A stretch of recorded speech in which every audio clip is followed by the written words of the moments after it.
Con la conducción y dirección de Gonzalo Rosero. Nos maquillaron los datos, se los llevaron todo. Sin amilanarse, sin amilanarse.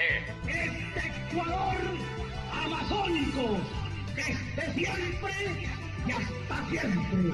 ¡Viva la patria! Combatiremos la corrupción, la de ahora y la de ayer, y la que podría venir, la de dentro y la de afuera. La revista de Opinión Democracia, los temas realmente relevantes, analizados con la visión crítica del periodismo libre. Da inicio la revista de Opinión Democracia, el programa en el que usted cree. Comenzamos. Gonzalo Rosero, credibilidad incuestionable.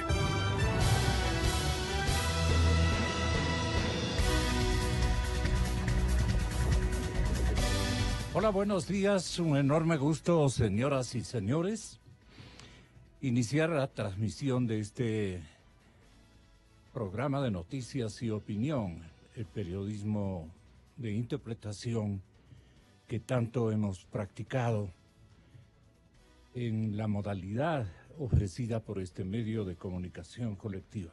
Saludando la presencia de Diego Ordóñez, la presencia de el asambleísta Fabricio Villamar, del movimiento Creo.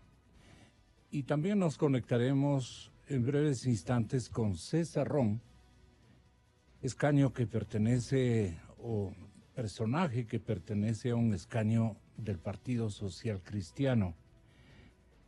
Lo que ocurre es que me recorté este comentario de Washington Herrera, persona inteligente, de gran trascendencia en nuestra capital, el defensor permanente de los derechos de la capitalidad de Quito. Mencionaba ayer lo siguiente, y les pido una opinión, señores invitados. Dice Washington que todo país que se respeta, escuchen bien todos los ecuatorianos y sus correspondientes líderes, incluso los líderes que mantienen o se mantienen en expectativa de superar o envidiar a la capital de la República por su condición de tal. Hay campañas electorales en la ciudad de Guayaquil que aluden que los impuestos que pagan en Guayaquil deben quedar en Guayaquil. Un discurso ortodoxo muy feo de parte de este señor, que le mandan a decir, además de grupos interesados. Entonces, una especie de ofensa a la capital sugieren algunas prácticas y discursos, ojalá sean solamente de campaña. Pero el doctor Washington Herrera dice que todo país que se respeta otorga un trato especial y diferenciado a su capital porque así exige la organización del Estado. En nuestro caso, para merecerlo, el gobierno municipal debe ser altamente prestigiado, competente y reformador por personas impolutas y gobernado y formado por personas impolutas. Limpias y sin tacha, como está asambleísta, y sin tacha. Muchas gracias también por la presencia de el señor asambleísta, tenga la bondad, César Ron. La capital es una ciudad lamentablemente envejecida. Vamos a tratar mucho de Quito y vale la pena tomar estas variables o tenerlas en mente, así no se participe para darle una respuesta o interpretación. La capital es una ciudad envejecida, dice Washington, mal mantenida, abandonada y por cuyas calles destruidas circulan nada más que 500,000 de autos. Es necesario un presupuesto acorde a su importancia tradicional o nacional, más bien dicho, a base de nuevos ingresos y de la liberación del pago de la deuda por el metro. En este caso, quiere también atribuirle a todo el país, que pague el metro todo el país. Siempre miramos con especial, no desatino, pero sí tratando de beneficiar a la localidad a la que pertenecemos. Pero el tema es que el nuevo alcalde y sus ediles necesitarán un programa para implementar por lo menos la mitad de ciudad mediante la creación de nuevos ingresos y de préstamos internacionales a larguísimos plazos.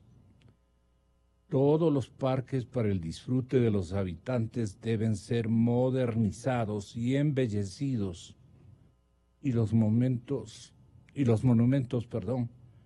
extremadamente cuidados, remozados, si cabe el término. Y todos los barrios quiteños necesitan obras con criterio de crear subcentralidades para disminuir los altos costos que van a venir con el nuevo plan de movilidad de la gente. Necesitamos definir un plan territorial para crecer verticalmente, porque no hay recursos para financiar un crecimiento horizontal que cuesta tanto. No somos ciudad norteamericana, ¿no? Full espacios verdes, bosques en todos los entornos y en todos los territorios urbanos o casi urbanos. Entonces necesitamos una municipalidad homogénea. Y esto quería preguntarle a Washington Herrera, ¿qué sería una municipalidad homogénea con objetivos comunes, con altura de miras, para que la dispersión exagerada no esterilice la acción bajo un fuerte liderazgo del alcalde? La capital es la ciudad con más desempleo abierto. Bueno, el parte mortuorio ya fue escuchado reiteradamente esta víspera y es abundantemente certero, lo cual hace que en ejercicio mental sano comparemos con otras urbes la situación de Quito y lo logrado. La obra y el endeudamiento está dentro de la tierra. Para que haya un estímulo de parte de la población quiteña, será cuando el famoso vehículo que irá por una pequeña parte de la territorialidad capitalina, pero irá al fin dando un salto bastante significativo, está como dentro de la tierra, escondido, y no penetra a los ojos de los quiteños y ecuatorianos que residimos acá, no nos entra lo que hemos cambiado seguramente para beneficio de nuestras generaciones. Pero Quito está atrasado, señor asambleísta. Me gustaría que ustedes, y hablo en plural porque tengo a dos aquí en el estudio de la cadena Democracia, uno que naturalmente rescatará el mérito cosechado por la ciudad de Guayaquil en los últimos años, y el otro afirmará, seguramente Fabricio, y me refiero al otro asambleísta César Ronco, un testigo importante como es el ciudadano Diego Ordóñez, de gran afecto y de gran pertenencia con la ciudad de Quito, simultáneamente. Así es que, Fabricio, ¿qué nos duele? ¿Qué contemplamos? ¿Qué ha sucedido con la capital de la República, no solamente en el periodo del señor Rodas, sino en algunas alcaldías, tal como comenta el respetable Washington Herrera en la mañana de hoy?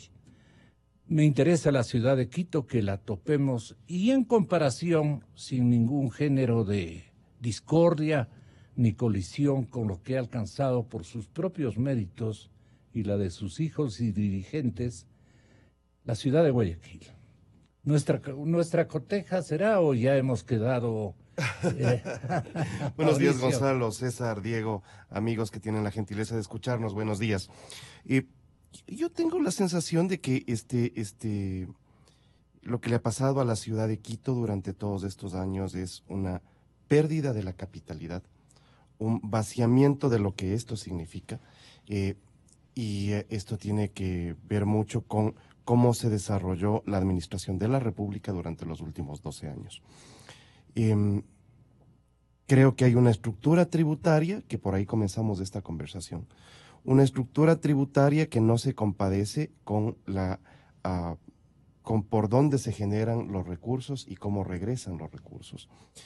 Y creo que finalmente Quito termina teniendo una falta de consistencia hacia el futuro de qué es lo que se tiene que plantear. Yo recuerdo cuando Roque Sevilla dejaba la alcaldía con un plan de movilidad que el siguiente alcalde no lo siguió.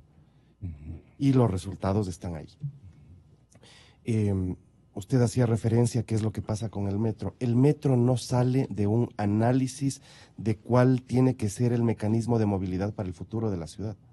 El metro de Quito sale de una oferta de campaña del candidato de Alianza País, sobre el cual después tienen que montarse todos los estudios. Acuérdese que fue así.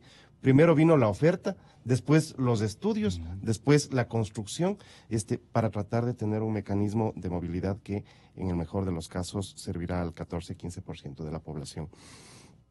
Vino una oferta del anterior presidente de la República, que decía que él pagaría la mitad, es decir, el Estado ecuatoriano pagaría la mitad del costo del metro, que no se cumplió.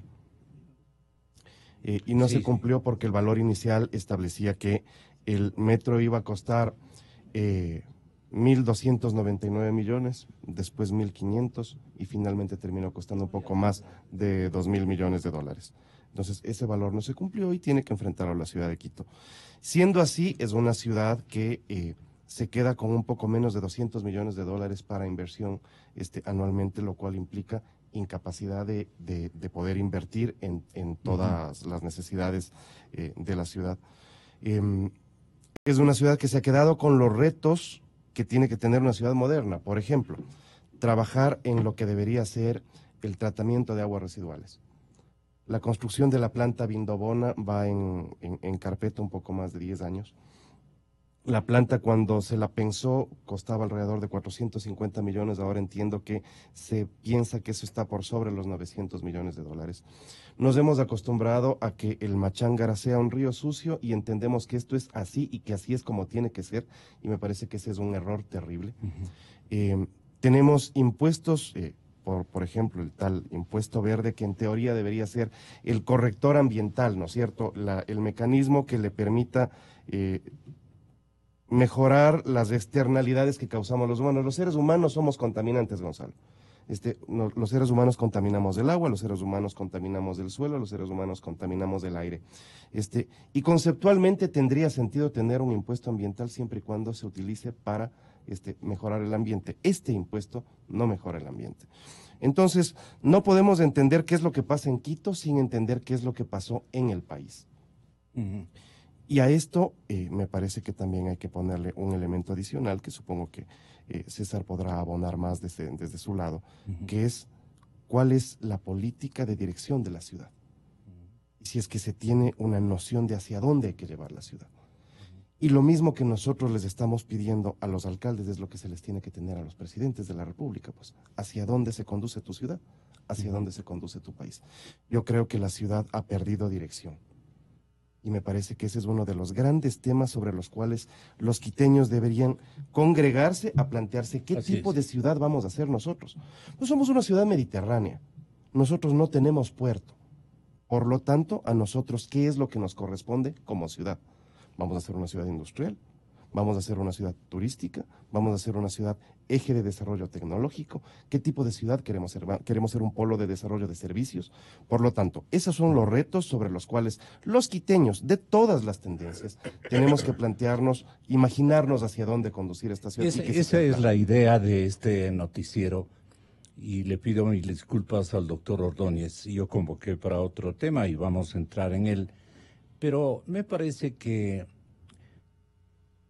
por ser voceros de una actualidad quiteña, los que hacemos este informativo tenemos la obligación de buscar y propiciar con este género de pláticas puntos de coincidencia entre los planes de desarrollo, las propuestas electorales que la cantidad de candidatos a la alcaldía de Quito y a las concejalías correspondientes para el ayuntamiento están proponiendo con notable coincidencia, y esto hay que estimular porque se produce por una reflexión de orgullo que seguramente y de autoestima muy desarrollada que ocurre contrariamente en favor de la ciudad de Guayaquil, y hay que decirlo.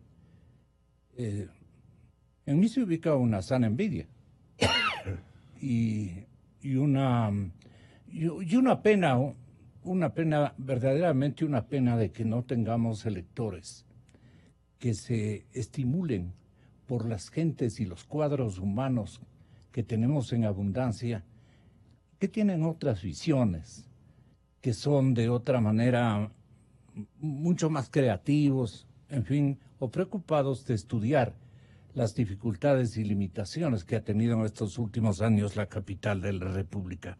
Por eso es que intervine con este punto que les invito más bien a que tengan la bondad de leer el tema de la capital de Washington Herrera de esta víspera. Pero antes de pasar al tema, un punto de vista de parte de la ciudad de Guayaquil. ¿Por qué el éxito de Guayaquil?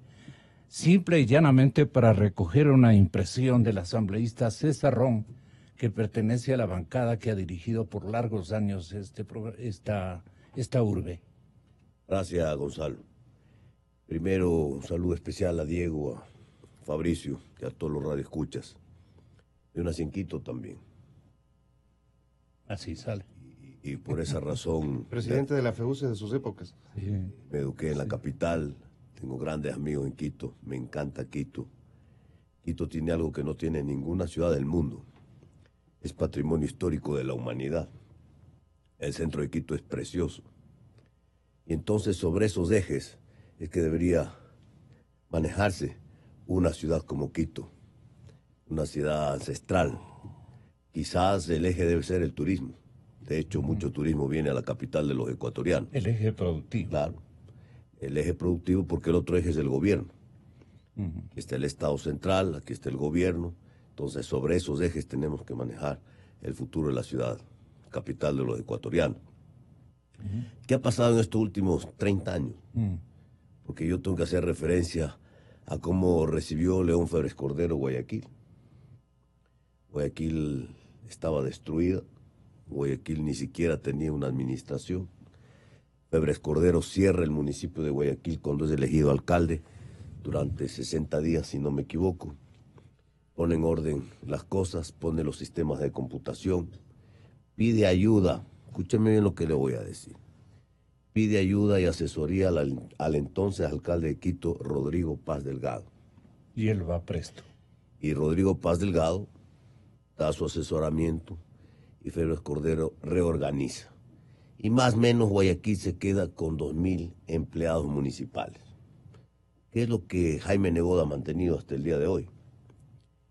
Y lo interesante de todo esto es que apenas el 15% de los ingresos que tiene el municipio de Guayaquil van a gastos administrativos y el 85% va a la obra pública.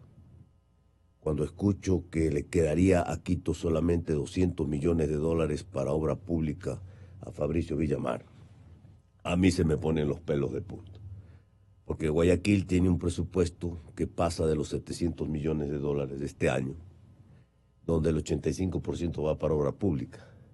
¿Qué significa eso? Que a Guayaquil le triplica en dinero a la capital de los ecuatorianos para hacer obra pública. Y de ahí viene la transformación de Guayaquil. Porque la modernidad, las obras que están por venir, que se están construyendo, ¿no? La aerorruta que va a transportar a miles de ecuatorianos desde Durán hasta Guayaquil y viceversa, Eso es modernidad. Esa es una nueva alternativa de transporte público para aliviar No las calles. obstante, los 3 puentes que tiene, Claro, los incluso puentes que uno se para regalar. los viaductos, los puentes que se siguen construyendo, porque se tienen que seguir construyendo puentes para aliviar el tráfico. Guayaquil está rodeado por agua. Quito, en cambio, es una ciudad muy larga, muy extensa, que también complica su tránsito. Y si se tomó la buena o la mala decisión de construir el metro de Quito, bueno, ya está construido, ya es una realidad. Entonces, sobre ese eje hay que montarse y ver cómo se mejora para llegar a sitios más extensos de la capital. Por ejemplo, cómo se llega a Carapungo, cómo se llega al sur de Quito, que ya son grandes ciudades y concentrados poblacionales que hay en la capital de la República. Y a estos conglomerados hay que servirles, hay que llegar con la obra, no solo el transporte, hay que llegar con la obra pública. En Guayaquil hoy por hoy podemos decir con orgullo que casi el 100% tiene agua potable y alcantarillado, ¿no? Cuando antes ni siquiera tenían caminos decentes para llegar a sus casas. Entonces, ese ha sido el compromiso, ese ha sido el cambio, esa ha sido la visión de haber tomado una ciudad en ruinas, de haberla levantado, de haberla reconstruido y de haberla modernizado. Hoy Guayaquil es una ciudad bonita, una ciudad moderna, una ciudad con puentes, con pasos elevados, con viaductos, una ciudad que invita a propios y extraños a venir a visitarla y llevarse esa sensación de un cambio, de modernidad, de progreso, que es lo que tenemos que transmitir para que la gente regrese. La gente regresa porque se siente a gusto, porque está bonito, porque progresa, porque se ve el progreso. Y eso es lo que se ve en Guayaquil. Gran reto para los alcaldes, gran reto para los candidatos, para los alcaldes. El próximo alcalde de Quito tiene que trabajar intensamente. Tiene que ver cómo mejorar no solo las recaudaciones, sino cómo mejorar para que le quede más dinero para invertir a la capital de los ecuatorianos. A mí sí me gustaría que un Diego Ordóñez, ciudadano muy conocido por todos nosotros, enamorado de su urbe, claro, y a la que ha prestado importantes servicios conjuntamente con su partido, nos diga algo y considere algún tipo de reflexión respecto a lo que hemos comentado. Repito, lo que yo estoy buscando es que haya una suerte de reflexión comparada y ojalá eso arribe a los votantes. No se arriesguen a los aventureros que nos han surgido como cuadros ambiciosos y audaces que quieren ocupar las sillas del ayuntamiento capitalino sin ningún mérito demostrado, ni en su vida particular y práctica. Entonces, a mí me duele muchísimo. Yo soy un chagra amoroso, agradecido de esta urbe. Aquí he vivido en mi época escolar, mi época estudiantil, la mayor parte de mi vida, pero largo, yo he vivido en la ciudad de Quito y hemos llegado ya a los 70, y esto es decir, harta vida. Entonces, a mí me importa, doctor Ordóñez, y es momento para que aclimatemos las aspiraciones y no nos quedemos en ridículas discusiones. Y la que vamos a protagonizar ya mismito refiere al abuso de los aviones presidenciales de la temporalidad anterior. Yo creo que si eso está bien, que polemicemos, reclamemos justicia y castiguemos los abusos, pero no nos descuidemos en paralelo de hablar del futuro de la ciudad. Es mi punto de vista, con todo respeto, Diego. Tenga la bondad, si quiere decirnos algo por su ciudad. Gracias, Gonzalo. Buenos días, César, Fabricio, y a todos quienes nos escuchan, buenos días. Lo que sucede en Guayaquil es la evidencia de lo virtuosa que es la continuidad. La continuidad de un modelo exitoso, digamos, de decisiones apropiadas. Son 20 y pico más de años de una gestión continua, que se ha reemplazado por personajes, pero que se mantuvo en el concepto. Y lo que sucede en Quito es la evidencia de eso mismo, pero en el sentido contrario. 10 años de gobierno de Correa y alcaldías de Alianza País y la alcaldía del alcalde Rodas, que en concepto mantuvo los mismos esquemas y manejos que el alcalde Barrera. ¿Sí? Rodas es en realidad, para efectos de análisis, lo mismo que Alianza País en la gestión municipal. Y luego de esta gestión, ¿no?, que desde el año 2007 hasta la fecha, son 12 años, pues la situación de Quito muestra el descalabro de ese modelo. Quito es una ciudad que ha recibido, como nunca ninguna otra ciudad grande del país, una ola migratoria, que ya la ha convertido ahora en la ciudad más poblada del Ecuador. No era la ciudad más poblada del Ecuador, era Guayaquil. Pero Quito, más las zonas aledañas, son ahora el centro poblado más grande del Ecuador. Y un centro poblado más grande del Ecuador supone tener una política de largo plazo de planificación urbana que permite un crecimiento controlado, Yo creo, en esto sí, siendo como soy un defensor del mercado, también defiendo la capacidad de los municipios o la obligación de los municipios de planificar el crecimiento de una ciudad. Porque planificar el crecimiento de la ciudad quiere decir por dónde van calles, cómo se dota a esos sectores de servicios públicos, de alcantarillado, de agua, de luz, cómo se organiza la movilidad, cómo se organiza las frecuencias, las rutas, el número de unidades que circulan para servicio público. Todo esto le corresponde al municipio.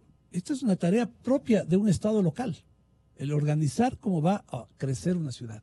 Y Quito no ha tenido esa autoridad. Se rescindió esa autoridad. La ciudad de Quito se convirtió el municipio de Quito se convirtió en un reducto burocrático. Si no me equivoco, tiene alrededor de 25,000 en ese rango de empleados municipales. Asumió competencias sin la capacidad de estructurar adecuadamente los servicios que esas competencias significaban. Se construyeron obras, ¿no?, esta mega obra del metro sin una definición respecto a cómo ese mecanismo de transporte iba a convertirse en un eje para la solución de la movilidad en Quito. En realidad ni siquiera fue una obra del alcalde Barrera. En realidad eso fue una obra del presidente Correa. El presidente Correa habló con Odebrecht y le dijo: yo me hago cargo del metro. Y pues la construcción de esa obra respondió más a ese interés político. Y bueno, no sé si solamente interés político, porque detrás de ese tipo de contratos siempre había intereses corruptos. Bueno, ese es el resultado. En el diagnóstico no es difícil equivocarse. Tampoco en las soluciones. En lo que sí corremos el riesgo de equivocarnos, y coincido con usted en lo que decía hace un momento Gonzalo, en lo que corremos el riesgo de equivocarnos es en pensar que cualquier persona puede llevar a cabo las soluciones, ¿no?, frente a estos problemas que se plantean. Porque, insisto, el diagnóstico no es complicado, las respuestas a ese diagnóstico tampoco son difíciles, y muchísimos candidatos que pasan por los micrófonos recitan lo mismo, lo que les han dicho que lean. Así es. ¿Cuántos de ellos están en capacidad de ejecutar? Bueno, es una apuesta, ¿no? En relación con el general Moncayo, habrá que analizar qué es lo que hizo él durante su gestión. Y si realmente vamos a confiar en que él ahora pueda asumir lo que representa un Quito sobrepoblado, desorganizado, burocratizado, sin recursos, ¿no?, o alternativas nuevas de gentes que tengan la capacidad un imaginario ejecutiva. parqueado tiene el general Moncayo, que a usted le preocupa que no esté a la altura de las circunstancias. Bueno, no sabemos, porque el general Moncayo no habla, pues. Porque el general Moncayo se esconde. Porque el general Moncayo no cree que los quiteños no tenemos que tomar los supuestos, ¿no?, de lo que pensamos él podría hacer, porque no tiene la delicadeza democrática de debatir con el cuento de que hay muchos candidatos. Bueno, hay formas de organizar debates, pero eso está pasando con el general Moncayo. Y habrá que ver con el resto cuál de ellos tiene la verdadera capacidad ejecutiva. Quito no necesita políticos en la alcaldía. Quito necesita buenos administradores que sean capaces de llevar a cabo las soluciones, que no son difíciles de definir. Quito lamentablemente entregó la alcaldía de Quito a un político, Barrera, entregó la alcaldía de Quito a un político, Rodas, y ahí está el resultado. Barrera en el proyecto político de Alianza País, que destruyó la ciudad de Quito, que polarizó la ciudad de Quito, que acabó con el funcionamiento de un consejo capitalino en el cual había confluencias y la posibilidad de un trabajo concertado. Se polarizó, la ciudad se politizó, y Rodas heredó eso, heredó un bloque de Alianza País haciendo lo mismo en el sentido contrario. No construyó un liderazgo sólido porque el vecino que estaba al frente se tomó prácticamente la ciudad, porque ¿no? además Ciudad, Rodas, país y todo. Porque Rodas Gonzalo no quería ser alcalde. Él quiso ser alcalde para que la gente no se olvide en su intención de ser candidato nuevamente a la presidencia de la República. Entonces, apareció como posibilidad de ser alcalde y bueno, mucha gente votó por él, porque la otra alternativa era repetir Rodas, era Barrera. Y esa es la lamentable circunstancia a la cual el electorado quiteño y la ciudad de Quito tuvo que enfrentarse. Y ahí están los resultados. Tenemos ahora la posibilidad, los ecuatorianos, de buscar esas alternativas, no de políticos o de gente que hace carrera o que quiere hacer del municipio un escalón político para otras dignidades, otros objetivos, sino gente que tenga la capacidad de administrar la ciudad y resolver con esa capacidad de gestión los grandes problemas que tenemos. Bueno, hay como para rato, ¿no? Hay como para largo. Yo tengo una especial sensibilidad, ¿no? Cuando veo que mis invitados quieren complementar con alguna cosa, ¿no? Y me refiero a Fabricio. Le doy la palabra para que complemente tal vez su pensamiento yo tras creo que escuchar a Diego Ordóñez. Yo creo que obviamente tanto Diego como César asambleísta tienen razón. Es decir, tengo la sensación de que el gobierno de Alianza País le convirtió a Quito como en el jardín trasero de Carondelet. Tan es así que el presidente de la República terminaba decidiendo hasta el nombre del aeropuerto. Y haciéndole llamados al orden al alcalde de esas épocas. Y bueno, estamos en un momento en donde Quito tiene que plantearse salir de este esquema o mantener viejas recetas, ¿no? Y me parece que esto es parte de los retos a futuro que tiene la ciudad.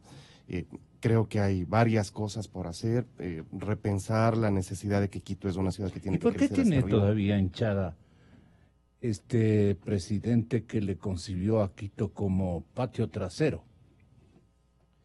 Bueno, es porque es bastante fácil adueñarse del discurso de que en la repartición de la riqueza se compensan las inequidades y convirtió a una sociedad de baldados.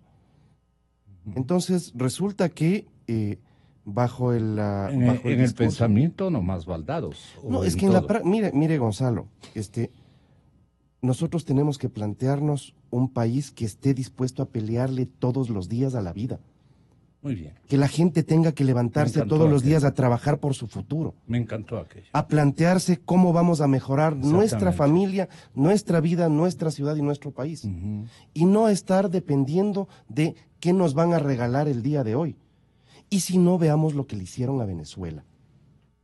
El Ecuador ha encontrado una manera de salir sin muertos en la calle, pero con costos económicos y políticos altísimos. Y eso es lo que está sucediendo. Y la capital de la República tiene que plantearse ir hacia el futuro y retomar espacios de liderazgo nacional que son importantes y que se han perdido. Liderazgo político sí, inclusive. Señor. Sí, señor. Porque eso es la capitalidad. César hacía referencia a lo que la capitalidad implica ser sede administrativa, ser sede diplomática. ¿Sabe qué nos hicieron en el anterior gobierno? Se llevaban los ministerios de la capital de la República, que es sede administrativa, pues. Entonces, esas son afectaciones a la capitalidad. Vean, esta es una ciudad que o se la entiende o no se la va a poder administrar. Tan grave es el problema que usted decía, para la próxima administración habrá que conseguir recursos. ¿De dónde? Si el costo más grave del desempleo lo está enfrentando la capital de la República. La desafectación, es decir, la salida de personal administrativo de un estado hinchado, que no debió crecerse así, ¿a dónde le va a afectar más? A la ciudad de Quito, pues. Usted va a tener un problema porque el burócrata común se compró un departamento, se compró una casa, ahora se queda sin trabajo, no va a poder pagar. Entonces vamos a entrar en un problema económico serio de la ciudad. El próximo alcalde no solamente tiene que batirse con pocos recursos porque hay que pagar la deuda. Esta es una ciudad que honra las deudas. Esta ciudad tiene que pagar las deudas que ha contratado. Eso somos. Finalmente somos gente decente que honra las deudas. Entonces resulta que vamos a tener mucho de nuestro presupuesto comprometido en pagar el metro. Ya está. Sí, señor. Y por lo tanto, ¿quiere usted sacarle más plata a los quiteños? ¿De dónde? Si adicionalmente tiene un alto índice de desempleo. ¿Y allí el sector privado? Mire, es que ese es el punto. Hacia allá tenemos que ir. Creo que tenemos que comprometer, por ejemplo, a la empresa privada para llegar a grandes acuerdos sobre educación. Porque la educación de las ciudades tiene que estar vinculada a las necesidades de la industria, de la empresa, del emprendimiento. Las universidades tienen que estar canalizadas hacia allá. Ok.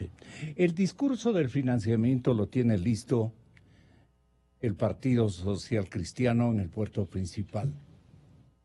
Ellos tienen para decirnos y enseñarnos, adiestrarnos incluso, de dónde se puede conseguir dinero productivo, que es lo que necesita la capital, no dinero que vaya a la caja municipal nomás, sino un dinero productivo puesto en beneficio del desarrollo de la urbe guayaquileña. Lo propio creo que es el desafío quiteño. Aquí tenemos gente especializada en enviar plata al exterior, grupos económicos que más creen que es mejor tener en el exterior y con las características que a todos no queremos invertir lo que ganamos, a Dios gracias, desde lo poco a lo grande.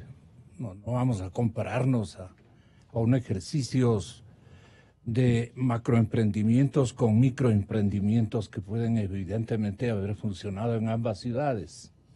Pero el objetivo ha sido la estrategia que ha colmado de virtudes a la urbe guayaquileña y a nosotros nos ha relegado. Hay que pensarlo. Pero ahora el tema es que se usó y se abusó de los aviones presidenciales. Y aquí con importantes redactoras del magazine guayaquileño o nacional, la revista Vistazo, denunciamos en este medio de comunicación, le dimos fuerza a una crónica de investigación muy pulida, muy investigada de la revista Vistazo, y fue María Belén Arroyo la que nos trajo un resultado de verificaciones y un resultado de indagaciones que se habían realizado con el tema del uso y abuso de los aviones presidenciales. La Contraloría leyó un borrador de excesos e irregularidades, pero nosotros comenzamos en la denuncia, doctor Diego Ordóñez, comenzamos en la denuncia, no recuerdo el año, pero ya es algún tiempito, cuando entrevistamos al periodista Emilio Palacio. Usted recordará, lo entrevistamos por variadas oportunidades. Y Emilio Palacio, gracias a Dios, yo mantengo un archivo rico en elementos que nos puedan permitir recordar episodios importantísimos de la vida nacional en bueno y en malo. Emilio decía que la Contraloría debería interesarse y configurar un informe estableciendo indicios de responsabilidad penal por el uso de aviones presidenciales que tenían y practicaron una serie de viajes que a nosotros nos comentaba por esas fechas en los siguientes términos. La Contraloría efectivamente ha hecho un análisis de 261 vuelos a un costo de 13 millones y medio, como usted perfectamente señaló. Y para mí uno de los vuelos clave, que usted creo que lo mencionó, es el que se hizo del 21 al 28 de enero del 2017 a Dubái. Dubái es el paraíso de cualquier persona que quiera ocultar fortunas. Y ese avión viajó sin carga y sin pasajeros, o al menos no informaron ni carga ni de pasajeros. Era el Embraer, el FAE 51. Muchísimos de estos vuelos no llevaban pasajeros, tampoco llevaban carga, porque cuando un vuelo se produce, las autoridades deben tener un manifiesto de carga y una lista de pasajeros. En varios vuelos no hay ninguna de las dos cosas. Entonces, porque podrían decir, no, que estábamos llevando valija diplomática, para poner un ejemplo, pero tampoco hay manifiesto de carga. Es decir, todo estaba oculto. Lo único que sabemos es el piloto. Venezuela era un sitio, es decir, supóngase usted que iban a Cuba a una reunión o que iban a Panamá a una reunión, de pasadita se pasaban por Venezuela. Es decir, no desaprovechaban ninguna circunstancia para darse una vuelta por ahí. Esto ocurría entre el 16, el 17, y estas últimas intervenciones pertenecen a la etapa de julio del año anterior. Pero nosotros tenemos con Emilio viejas tertulias respecto de estos temas. Y él se metió con un amigo, esto off the record, y que me perdone Emilio, con un amigo que él tenía en el aeropuerto de Miami, y que le contaba la cantidad de vuelos que tenían que dar parte naturalmente a semejante centro aeronáutico, comercial e interestatal, qué sé yo, ubicado en la Florida, pues no, el aeropuerto de Miami, uno de los recursos incluso tecnológicos mejor instalados para dar paso a cuanto tránsito de aeronavegabilidad oficial y privada debe suscitarse. Ni idea, pues no, debe ser una cantidad de vuelos. Y siempre asomaba un avioncito que se dirigía a diferentes destinos. La periodista María Belén Arroyo hizo la investigación conjuntamente con la redacción Quito de la revista Vistazo, y siendo autora y experimentada investigadora de casos realmente importantes, vino acá a comentarnos, ¿no es cierto? A comentarnos, y llegaba a las siguientes conclusiones. Tengan la bondad de escuchar.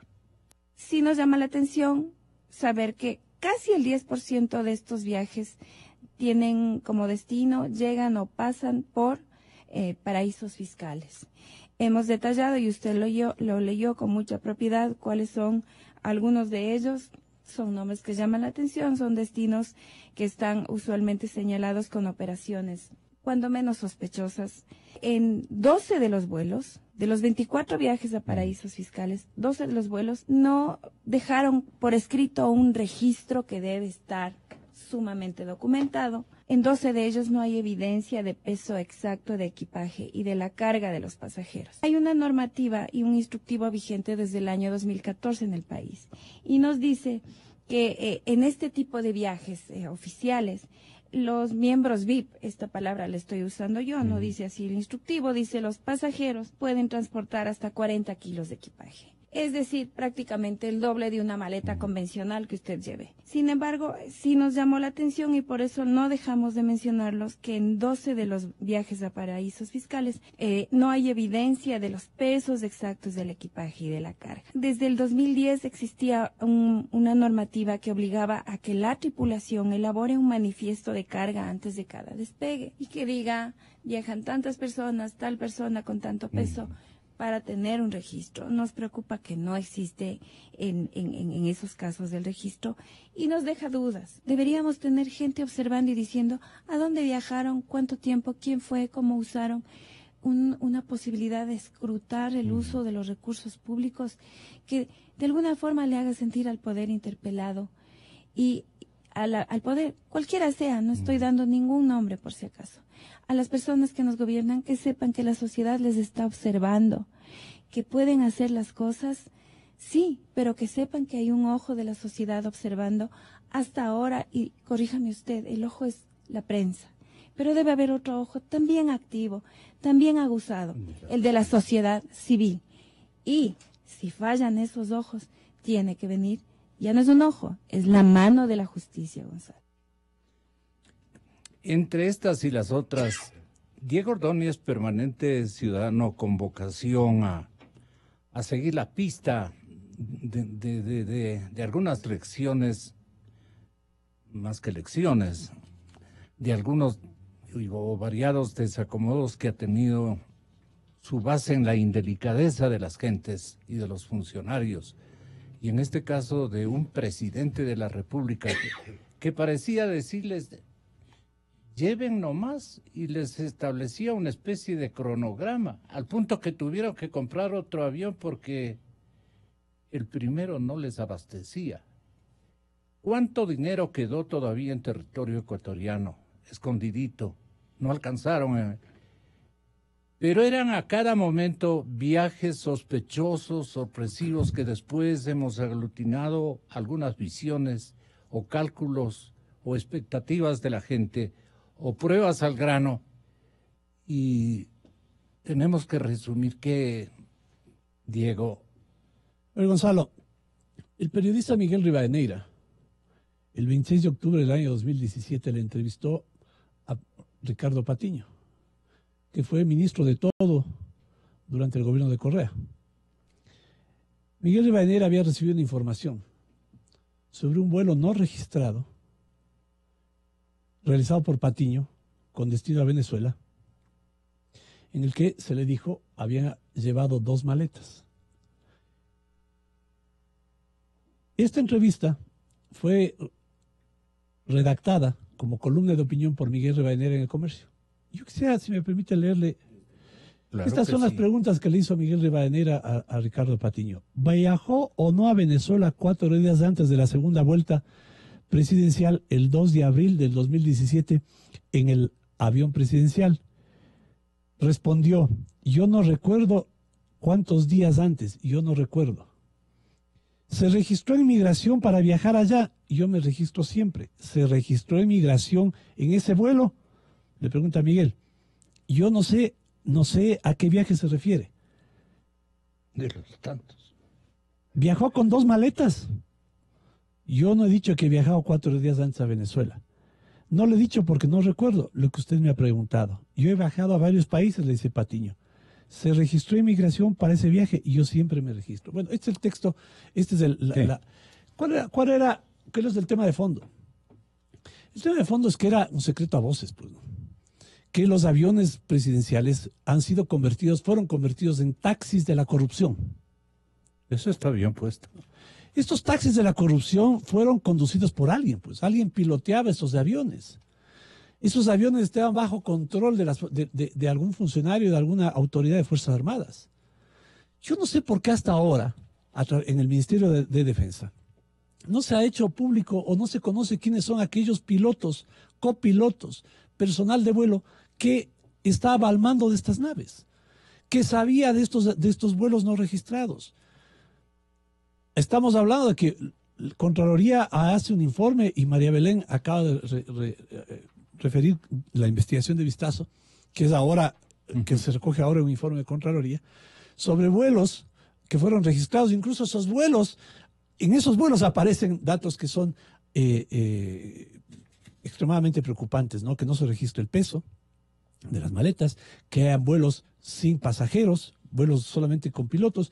Bueno, todo esto me parece a mí que tiene que ser rápidamente expuesto por el gobierno, por el Ministerio de Defensa, un pedido especial al general Osvaldo Jarrín, que se interesen en hacer evidente, hacer público, transparentar todo esto, porque que se estaban llevando, esta es mi opinión, que se estaban llevando la plata en los aviones, en los taxis de la corrupción. Pues esto es evidente, pues, ¿no? Los destinos lo dicen. Los destinos lo dicen, ¿no? Van a paraísos fiscales, claro, ¿no? Van a Venezuela. Ahí tendrán guardada la plata protegida, bajo la protección de Maduro. Ahora, esto me parece a mí que puede investigarse, no solamente que quede en esta denuncia de cuántos vuelos, de que se fueron, de que se fueron a paraísos fiscales, de que no había registro de peso, sino que ya los pilotos, que fueron quienes conducían pilotaban los aviones, dejen saber más detalles respecto de estas denuncias. Fabricio, 91 de los 261 vuelos internacionales que se realizaron en los aviones presidenciales de TAME, de Petroamazonas, además, no tenían autorizaciones de la Presidencia de la República. Y dicen que lo investigado por Vistazo, que más o menos su operación costó al país 3,5 millones, medio parecido a la cifra, a la otra cifra, bastante parecido. Bueno, este es uno de los hallazgos de la auditoría a los vuelos oficiales. ¿Cuál es la hipótesis que en su partido han manejado? Seguramente también con el ex candidato presidencial Guillermo Lasso. Mire, cuando comenzó este tema, el Contralor quiso hacer una auditoría al uso de los 2 aviones presidenciales.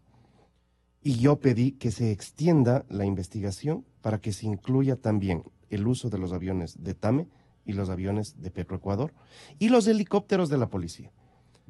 Y ahí es cuando han salido algunos elementos que vale la pena tener claro en los cruces de información. La primera es que habían momentos en donde movilizaban hasta 3 aviones al mismo destino sin completar con la capacidad de carga. Lo que usted hace referencia respecto de la falta de manifiestos de carga no solamente es una afectación a las normas de seguridad establecidas por la IATA, en donde siempre tiene usted que tener la declaración de cuál es el peso, lo cual es absolutamente evidente. Caso contrario, usted pone en riesgo la seguridad de las personas que están viajando. Lo que se desprende de estos, no solamente del caso que usted hace referencia y que Diego comentaba hace un momento, sino también hay el caso de vuelos que no tenían pasajeros. Y es parte de las cosas que se está investigando. Y entiendo que se ha convocado ya a los pilotos para que digan exactamente a quién transportaron, qué transportaron y a dónde. Hay un intento de lavado de manos, Gonzalo, también, porque los pilotos están diciendo, no era mi facultad preguntar quién va, no era mi obligación preguntar qué llevan. No, no es así. El piloto tiene que estar al mando de la nave y controla absolutamente todos estos elementos. Porque esto es un tema importante. Vea, Gonzalo, es evidente que un país necesita tener estos elementos de conexión, es decir, no se puede satanizar tener aviones presidenciales. Lo que sí es grave es que se utilicen los aviones presidenciales como si es que fueran propios o como los califica Diego Ordóñez como los taxis de la corrupción, ¿no? Y me parece que ahí se requiere absoluta transparencia para los ecuatorianos, porque los costos de operación de estas aeronaves terminan siendo muy altos.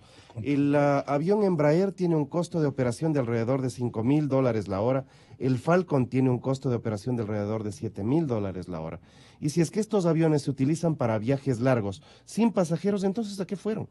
¿Y por qué siempre tienen que ser los destinos de los paraísos fiscales tan denostados, no? O sea, usted no puede ser funcionario público si es que tiene recursos en otro país.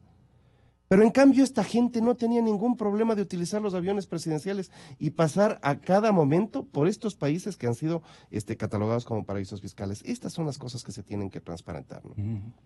El señor Contralor General del Estado nos denunció algunas cosas, robusteció la denuncia en un programa informativo de reciente ejecución o realización. ¿Qué ha conocido de estos vuelos su bien organizado partido y comunidad política, el Partido Social Cristiano, si fuera tan amable en darnos una suerte de preocupación de la CICE respecto de estos vuelos? Gracias, Gonzalo. Hay que recordarle al país que fui yo, la bancada de las 6, que presentamos el pedido formal al Contralor General del Estado que verifique el uso del avión presidencial. Nosotros estábamos investigando, y yo particularmente investigué el uso del avión del último año de gobierno del señor Correa. Cuando fui a la audiencia con el Contralor General del Estado llevando documentos que en su mayoría fueron de carácter reservado, y que lo entregué, él manifestó que iba a ampliar la investigación a un periodo desde el año 2012. Porque había también vuelos, no solo de los aviones presidenciales, sino vuelos en aviones de TAME y vuelos en aviones de Petroecuador. Así es que se hizo... Pero Correa les culpa a los de la FAE, a los señores. Claro, ese es el primer lavado de manos. El primer lavado de manos. Aquí hay que hablar varias cosas. Primero, el avión es presidencial. El presidente es para el uso oficial del presidente de la República. ¿Cómo se coordina el uso del avión presidencial? El presidente tiene un requerimiento de viaje local o internacional, y eso se coordina a través de la Secretaría de la Presidencia de la República, en coordinación con una unidad que se creó especialmente dentro de la Fuerza Aérea Ecuatoriana para coordinar el manejo y uso del avión. Hoy se quiere endilgar a los pilotos. Sí. Los pilotos son militares y los pilotos cumplen órdenes. Usted, coronel, va a viajar con el presidente, mañana se va a Dubái. Peor si le ordena un bozalón. No, entonces, olvídese. Cumplen órdenes. Pero dentro de las investigaciones, ya se han dado, que ya salió el borrador y ahora se entregó ya el informe definitivo de la Contraloría General del Estado de la Fiscalía, donde hay indicios de responsabilidad penal. Es importante que comparezcan los pilotos en la investigación para saber a dónde fueron, por qué fueron, qué llevaron y qué no llevaron. Es parte de la investigación. Escuché a alguien cercano, si no me equivoco, del procurador judicial del expresidente de la República, decir que es una responsabilidad del presidente, segundo lavado de manos, y que eso es culpa de la Fuerza Aérea. De ninguna manera, de ninguna manera. Alexis Mera decía esto. Así es. Tiene que ser el personal de la Fuerza Aérea el que responda, ¿no? Si un avión salió sin pasajeros, eso es la Fuerza Aérea, no es el presidente. Y sabe en muchos casos, funcionarios de gobierno, altos funcionarios, entre ellos usted. Pero la bitácora la manejaba la Fuerza Aérea. Ellos deben responder por el tema. ¿Quién disponía eso? El subsecretario presidencial, en el caso del presidente, los vuelos presidenciales, pero los vuelos del vicepresidente se manejaban directamente con una oficina que se llama GETA, el Grupo de Transporte Aéreo Presidencial. Esos de vuelos de Ricardo Patiño. Sí, pero Ricardo Patiño debe explicar el tema, ¿no? Y hemos visto, después de que Diego Ordóñez trae un artículo de Miguel Rivadeneira, que la amnesia generalizada de los altos funcionarios del anterior gobierno está por todos lados, porque lo mismo ocurrió en el caso Gabela, ¿no? Cuando comparecían los funcionarios, todos no se acordaban de nada. Así es que esto no ha sido la excepción, Diego. No se acuerdan de nada. No se acuerdan si viajaron, si no viajaron. No se acuerdan si llevaban maleta o no llevaban maleta. O sea, iban con las manos vacías. Generalmente cuando yo me voy de viaje al extranjero, así lleve una maleta pequeña, pero una maleta llevo. No tengo que llevar terno, pantalón, una camisa, una corbata, calcetines, ropa interior, útiles de aseo, zapatos. Eso ya llena una maletita. Se llena una maleta pequeña, ¿no? La puedo llevar a la mano y la meto ahí arriba en la cabina del avión, o si es más grande la tengo que meter en la bodega del avión. Todos los vuelos, por normas nacionales e internacionales, tienen que estar registrados. El destino del avión, quién es el piloto, tripulación, qué carga lleva, ¿no? Qué carga lleva, y los pasajeros. Esto es una norma, esto es una normativa internacional, esto no es así nomás, no es que el avión sale. Hasta esas avionetitas pequeñas que vuelan localmente, que van al oriente o que van de Guayaquil a Salinas o a Machala o de Quito a Esmeraldas o a donde sea o a La Tacunga, tienen que hacer pues un registro, tienen que hacer un plan de vuelo, tienen que registrar en la autoridad de la aviación civil. Entonces todas estas cosas, no es que salía el avión fantasma y no se registraba como no se registró en muchos de los vuelos, ni siquiera se registró si llevaban carga o no llevaban carga. Y bueno, ya sabemos que hay muchos vuelos que fueron sin pasajeros. El tema es grave, el tema es delicado.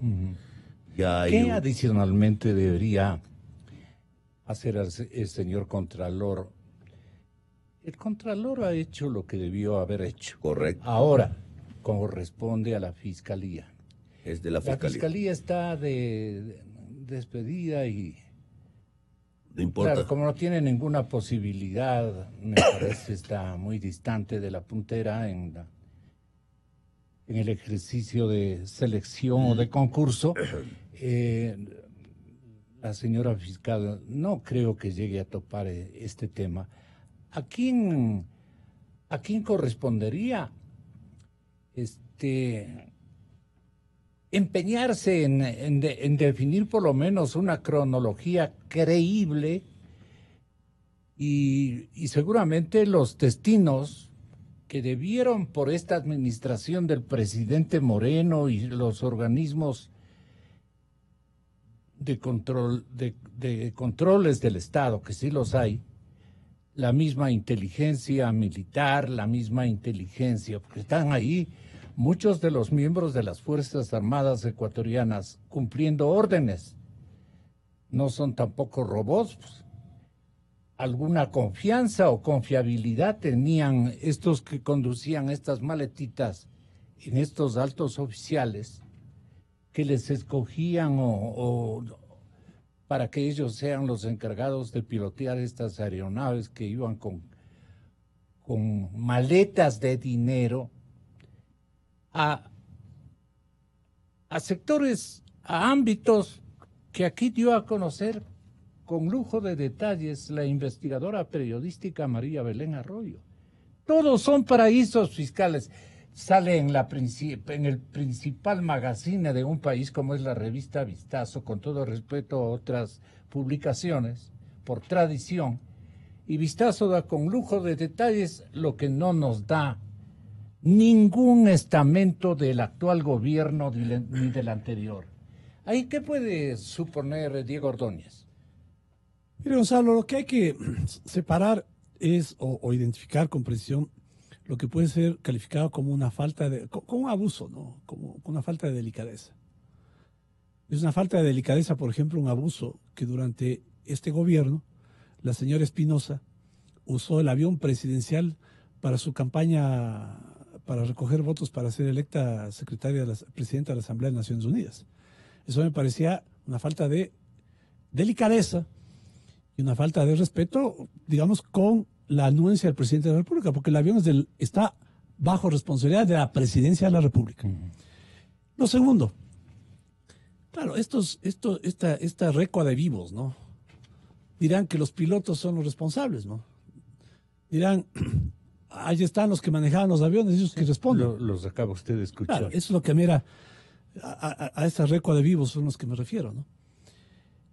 Pero lo fundamental de esto, Gonzalo, es que esta información, más allá que sirve para establecer cómo es que recursos estatales, bienes estatales, fueron usados, como el caso de los aviones, como decía hace un momento, como taxis de la corrupción, debe servir para seguir la pista de la ruta del dinero.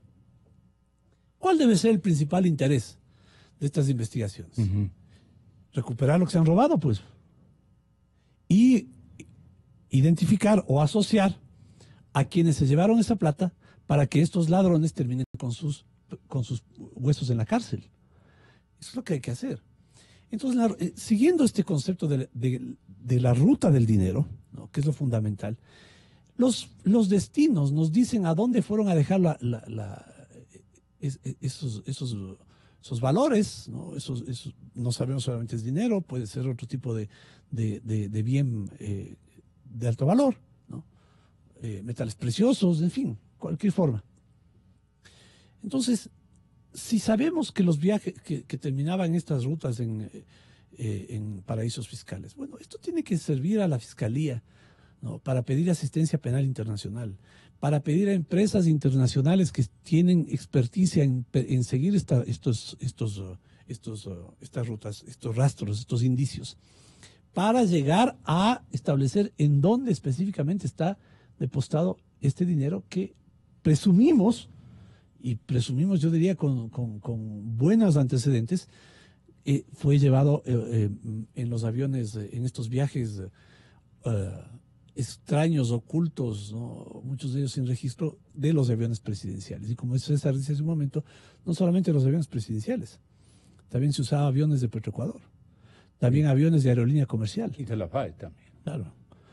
Entonces, insisto, esto sirve para dar un paso más en establecer, en el camino de establecer la ruta de dónde está el dinero de la corrupción. En el informe de vistazo se agrega la llegada del Falcon. Y como uno de mis invitados, el asambleísta Ron, pertenece a un hogar en donde su señor padre obviamente irradió esta afición, o por lo menos el conocimiento a la aeronavegación, por haber sido comandante de FAE y por las circunstancias que no conviene en este momento recordar. No porque haya tenido ningún tipo de responsabilidad, él es comandante, su señor padre, sino por motivos de ternura familiar, no quiero llegar a ese elemento. Pero un estudio de la Fuerza Aérea determinó que se debía adquirir un avión, pero el estudio fue de la FAE. Palanqueado sería por el presidente de la República, eso no conocemos. Entonces se enamora Correa del famoso avión francés Falcon 7X, fabricado por Dassault, me corrige, la fábrica de los Mirage, de los supersónicos. Prácticamente este Falcon 7X era un avión para la guerra, un avión preparado para vuelos emergentes, delicados, estratégicos. Así dice aquí, de hecho, el 7X opera con un sistema digital de control de vuelo que fue inicialmente desarrollado para los aviones de guerra. El ambicioso proyecto implicó no solo los casi 49 millones ha costado este avión. Imagínense, señores oyentes, 50 millones se gastaron para llevar la plata, porque en el otro ya no alcanzaban el turno de demandantes de traslado. Y a veces iban por pocas horas acá al Caribe y llevaban unos maletones. Y se requería capacitar a tripulantes, un pool de repuestos de factura. Así dicen que llegó esto a una compra de $60 millones, con todos estos adherentes que usted conoce por conversas familiares. Desde niño usted debe haber escuchado. El Falcon 7X fue adquirido en Francia por el gobierno de Nicolas Sarkozy. A los parisinos les pareció tan espectacular la aeronave que la bautizaron como Carla One, en alusión a una de sus asiduas pasajeras, la ex primera dama Carla Bruni. Le recordamos a ella. La hora de vuelo de este avión estaba calculado en $4,800 cada hora.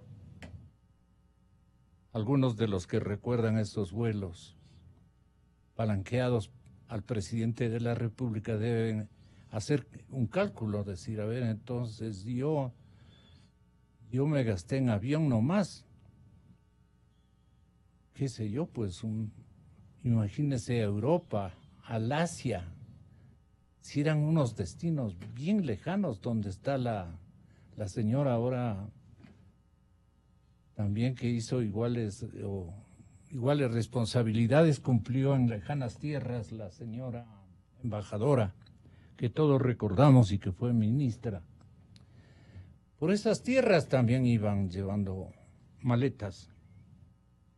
¿Qué podemos, si doy más datos y más datos de otros personajes del gobierno anterior?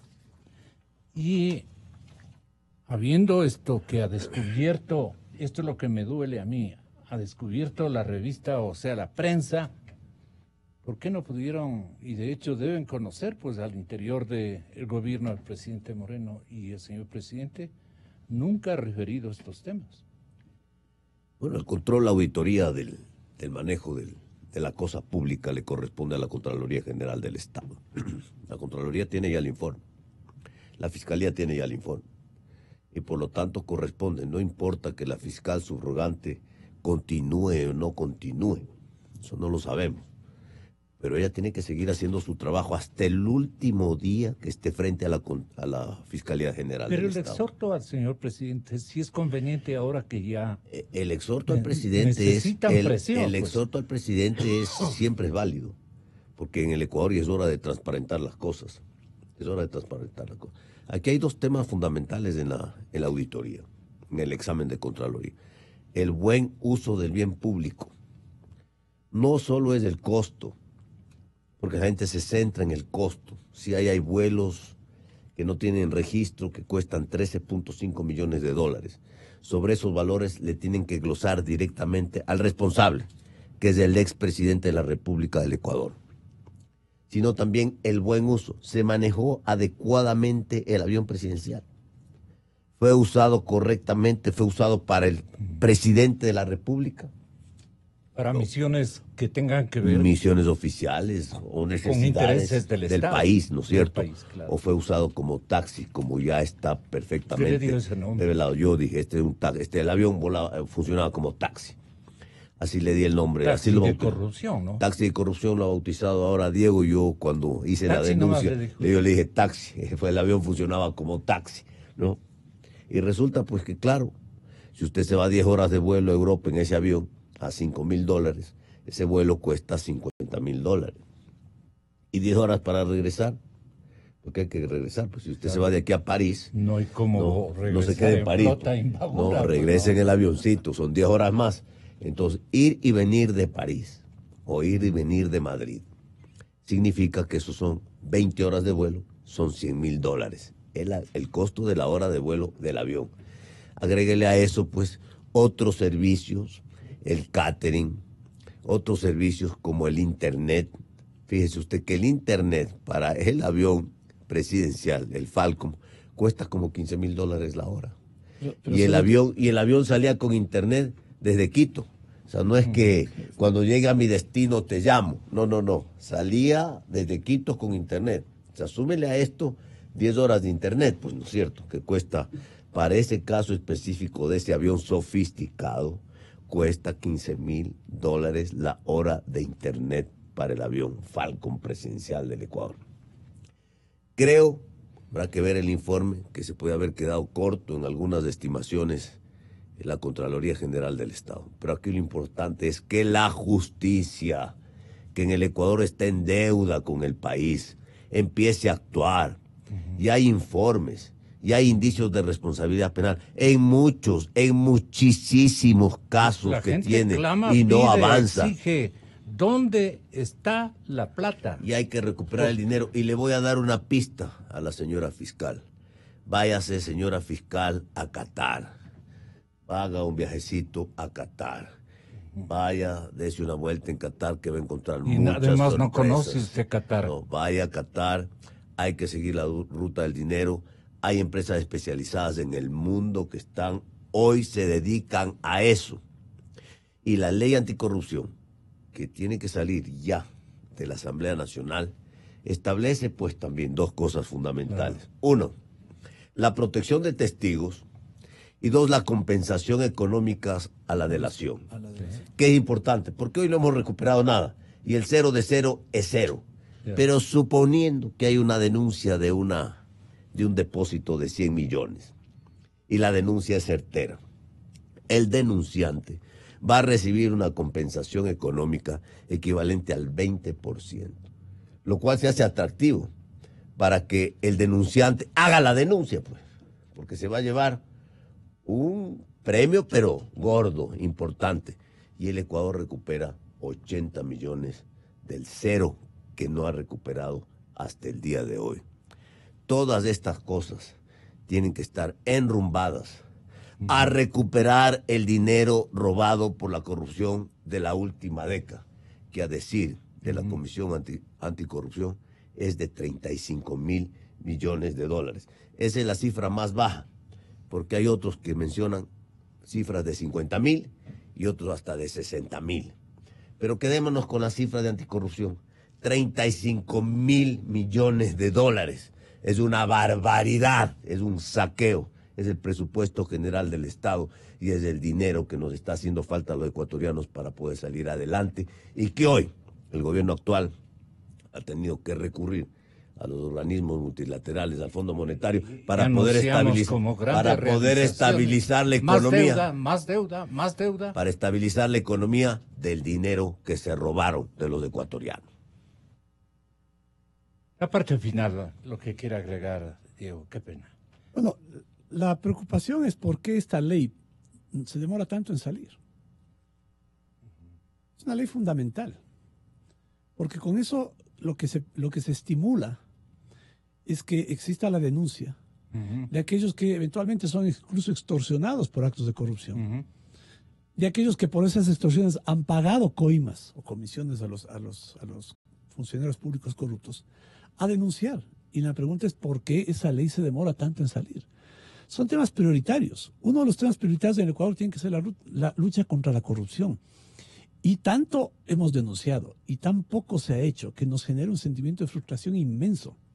En el pueblo, viera usted, bueno, todo el mundo comenta, el pueblo humilde en cualquier ciudad del Ecuador dice, pero no rescatan la plata robada, elemental, pues, mire, Gonzalo, el presidente. Mire, Gonzalo, y hay que poner prioridades, ¿no?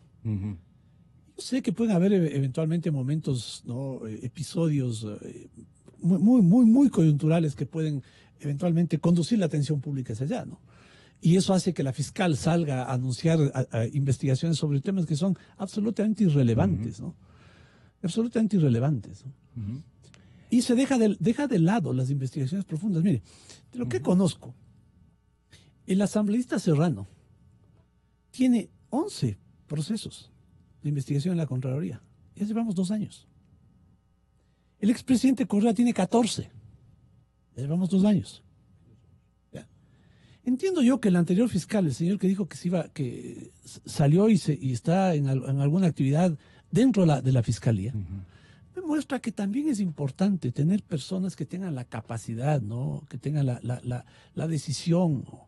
Que tengan el coraje, que tengan la templanza para seguir adelante con estos procesos.